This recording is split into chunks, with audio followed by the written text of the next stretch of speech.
हंसे क्यों ये बताइए। किसी राज्य में एक राजा राज करता था।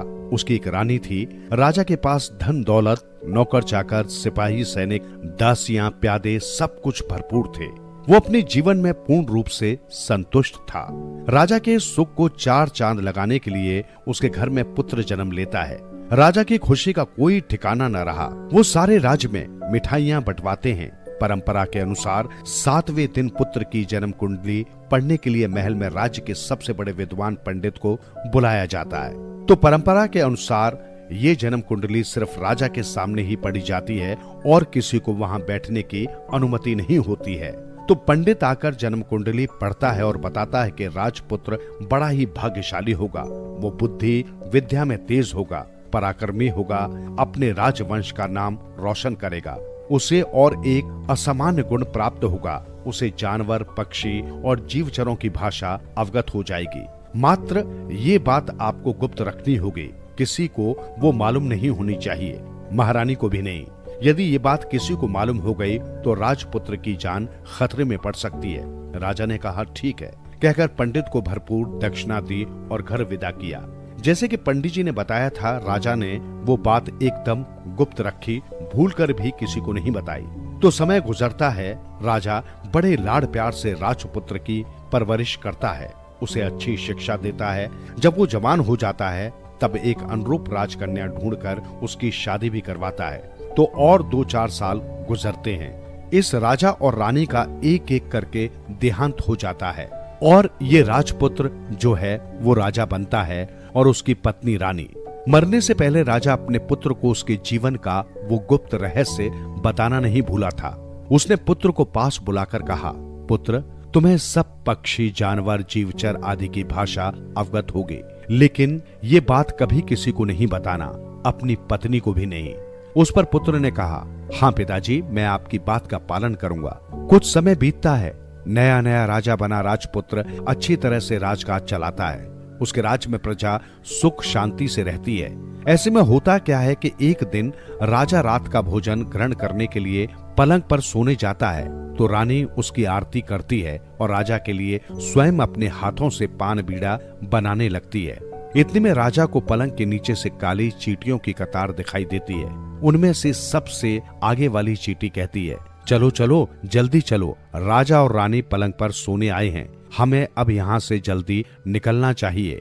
उसके ऐसा कहने पर सभी चींटियां वहाँ से खिसकने लगती हैं। राजा उन चींटियों की बातें सुनता है तो उसे हंसी आ जाती है। उस पर रानी पूछती है, आप हंसे क्यों, बताइए। अरे यूं ही हंसी आ गई। नहीं नहीं, आप बताइए क्यों हंसे। राजा जो भी हंसने का कारण बताता तो रानी हंसे क्यों बताइए ऐसा ही कहती रहती। इस तरह रात के 12 बजते हैं, आधी रात बीत जाती है, भोर हो जाती है और करते करते दिन भी निकलता है। रानी एक ही रट लगाए बैठती है, हंसे क्यों बताइए। राजा सुबह की दैनिक क्रिया खत्म करके चाय नाश्ता कर पोशाक धारण करके दरबार जाने के लिए निकलता है तो भी रानी एक ही बात पुनः पुनः दोहराती रहती है। रानी अन्न जल कुछ नहीं लेती। दिन ढलकर रात हो जाती है और रात बीतकर फिर सुबह हो जाती है। रानी वही बात पूछती जाती है। राजा उसे हर तरह से समझाता है लेकिन रानी एक भी बात नहीं मानती। अंत में राजा कहता है, ठीक है, अब मैं बताता हूँ कि मैं क्यों हंसा, लेकिन ये बात यदि मैं तुम्हें हंसने का कारण बताता हूँ तो मेरी तुरंत मृत्यु हो जाएगी। रानी कहती है, आप मर जाएं तो भी कोई बात नहीं, लेकिन आप मुझे बताइए आप हंसे क्यों। सोच लो, मैं मर जाऊंगा। ठीक है, मर जाइए। रानी कुछ भी सुनने के लिए तैयार नहीं होती। उसके सिर पर मानो भूत सवार होता था। वो सिर्फ एक ही सवाल पूछती जाती, हंसे क्यों। राजा कहता, ठीक है, अब तुम चुपचाप खा पी कर सो जाओ, मैं तुम्हें कल बताऊंगा कि मैं हंसा क्यों। सच बताएंगे ना? हाँ बताऊंगा। राजा ने हाँ कहा, फिर भी रानी की हंसे क्यों की रट बंद नहीं होती थी। वो कहती जा रही थी, हंसे क्यों। तो उधर राजा क्या करता कि प्रधान को बुलवा भेजता है। प्रधान आता है तो राजा उसे सारी बात बताता है और उसे चिता की तैयारी करने को कहता है। सुनकर प्रधान को बहुत ही दुख होता है, लेकिन वो भी असहाय था। रानी की हट के आगे राजा की कुछ नहीं चली। वह वहां क्या कर सकता था। प्रधान सिपाहियों को राजा की चिता की तैयारी करने का आदेश देता है। सिपाही बेचारे रोते रोते तैयारी करने लगते हैं। इधर तेजी से ये बात सारी प्रजा में फैल जाती है, राजा मर जाएंगे। ये सोचकर प्रजा बड़ी दुखी होती है। रानी मात्र हंसे क्यों ये बताइए कहती जाती है। कहते कहते उसका प्राण मुंह तक आ जाता है, लेकिन वो कहना बंद नहीं करती।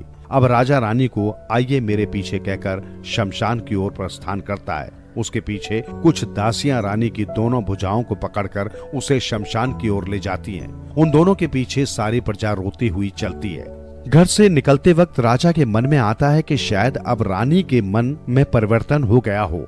वो रानी से फिर एक बार बात करने का प्रयत्न करता है। देखो, शमशान जाते ही मैं हंसे क्यों ये बताऊंगा और तुरंत मर जाऊंगा।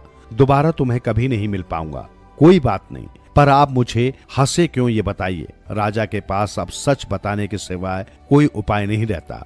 वो शमशान घाट की ओर सीधे चलने लगता है। जब राजा अपने सारे दलबल के साथ शमशान घाट की ओर चल रहा था, तब राजा को वहाँ रास्ते में एक बकरा और एक बकरी एक पेड़ के पत्ते खाते हुए मिले।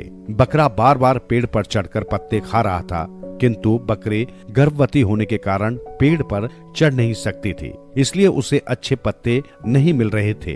वो बकरे से कहती है, अजी बार बार पेड़ पर चढ़कर अकेले ही पत्ते खा रहे हो, मुझे भी थोड़े दे दीजिए। उस पर बकरा कहता है, अरे वाह, मैं तुम्हें भला पत्ते दूंगा। अरे मैं हमारे राजा की तरह पागल थोड़े ही हूँ। वो बात रहने दीजिए, मुझे थोड़े पत्ते तोड़कर दीजिए। मुझसे वो नहीं हो पाता। नहीं हो पाता तो फिर भूखी रहो। ऐसा क्यों करते हो आप? तुम जितनी भी लल्लो चप्पो की बात करो, मैं तुम्हें पत्ते तोड़कर नहीं देने वाला हूँ। तुम चाहो तो उन शाखाओं को नीचे झुकाओ और पत्ते खाओ। उधर देखिए, पत्नी के हट के आगे सिर झुकाने का फल। हमारे राजा को देखिए, पत्नी के कहने पर मरने जा रहे हैं। राह चलते राजा के कानों में दोनों की बात पड़ती है। वो आश्चर्यचकित होकर वहीं खड़ा रहता है और उनकी आगे की बातचीत सुनता है। आगे बकरी कहती है, वो राजा मरेगा नहीं तो क्या होगा? वो बताते क्यों नहीं कि हंसे क्यों?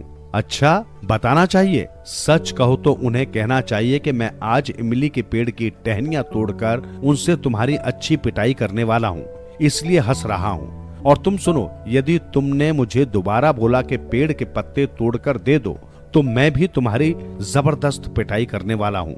राजा उन दोनों की बातचीत सुनता है और रानी को कहता है कि घर वापस चलो। रानी पूछती है, क्यों, क्या हुआ? आप तो यहाँ शमशान में हंसे क्यों ये बात बताने वाले थे। हाँ, कहा तो सही, लेकिन अब घर ही चलें, वहीं बताने वाला हूँ मैं तुम्हें सब। ठीक है, आप घर पर बताइएगा तो चलो चलते हैं घर।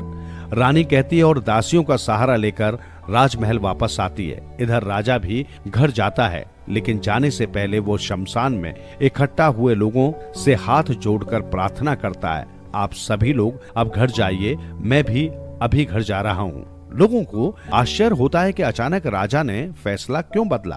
अब राजा क्या करेंगे? घर जाकर मरने का दूसरा उपाय तो ढूंढेंगे नहीं ना। लेकिन किसी को राजा से पूछने की हिम्मत नहीं होती। सब चुपचाप घर चले जाते हैं। इधर राजमहल पहुंचकर राजा प्रधान से कहता है, प्रधान जी, मुझे इमली की कुछ टहनियां बहुत लचीली होती हैं और उनसे पीटा जाए तो बहुत दर्द होता है, लाकर दे दो। लेकिन राजा साहब, आप इमली के टहनियों का क्या करेंगे? उससे आपको कोई मतलब नहीं है प्रधान जी, आपको जो कहा वही करो। तो प्रधान राजा की आज्ञा के अनुसार इमली के पेड़ की टहनियां लाकर राजा को देता है। फिर उत्सुकता से राजा को पूछता है, राजा साहब, आप इसका क्या करेंगे? कुछ नहीं, आप जाइए। बेचारा प्रधान मुंह लटकाकर चला जाता है और राजा अंदर जहां रानी बैठी थी वहां महल में जाता है। जाकर सब दासियों को बाहर जाने की आज्ञा देता है। जैसे ही दासियां बाहर जाती हैं, राजा महल का दरवाजा बंद करता है और इमली की टहनियों से रानी को छपाछप पीटने लगता है। इमली की लचीली टहनियां जोर से शरीर पर पड़ने से रानी के शरीर पर निशान उठते हैं और उसे बहुत दर्द होता है। वो जोर जोर से चिल्लाने लगती है, फिर भी राजा पीटना बंद नहीं करता। आखिर जब रानी को मूर्छा आने लगती है, तब राजा रुकता है, दरवाजा खोलकर दासियों को अंदर बुलाता है और रानी के मुंह पर पानी छिड़कने के लिए कहता है। दासियां जल्दी जल्दी रानी के मुंह पर पानी छिड़ककर उसे होश में लाती हैं। रानी को जब होश आता है, तब राजा कहता है, अब बताऊं मैं क्यों हंसा था? उसी अवस्था में रानी बोलती है, क्यों हंसे थे आप? मुझे किसी इंसान ने बताया था कि आज मेरे हाथों से तुम्हारी अच्छी खासी पिटाई होने वाली है, इसलिए मुझे हंसी आ रही थी। अब तुम दोबारा कभी मुझसे पूछोगी कि मैं क्यों हंसा था। राजा कहता है, ना भगवान, मैं अब कभी इस तरह से नहीं पूछूंगी। इस बार पूछा तो मुझसे गलती हो गई, कहकर वो राजा के पैर पकड़ने लगती है। राजा उसे ऊपर उठाता है। कोई बात नहीं, मैंने तुम्हें माफ कर दिया, अब हम दोनों आराम से रहेंगे। इसके बाद राजा और रानी खुशहाल जीवन बिताते हैं और अपनी प्रजा की अच्छी तरह देखभाल करते हैं।